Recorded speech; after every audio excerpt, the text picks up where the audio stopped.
وَلَوْلَا فَضْلُ اللّٰهِ عَلَيْكُمْ وَرَحْمَتُهُ لَتَّبَعْتُمُ الشَّيْطَانَ إِلَّا قَلِيلًا. Əgər Allahın lütfü və rəhməti olmasaydı, biz burada əyləşə bilərdik.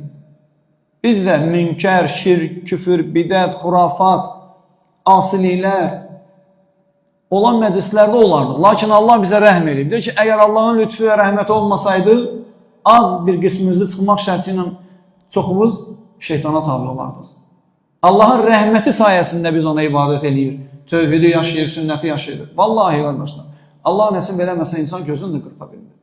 Allah nəsib eləməsə sən iki dodaqlı bir dilbi tərpədib bir zikr elə bilməzsən. İnnəmə əmruhu idə əradə şeyən ən yəqulə ləhu kun fəyəkun. Allahdır nəsib eləyən, verən. Nəyin olmasını istəyir, bir dənə ol deyir, o da olur. Şükürlər olsun Allah'a. Allah bizi sabit eləsin, cəmaatımıza hidayət versin.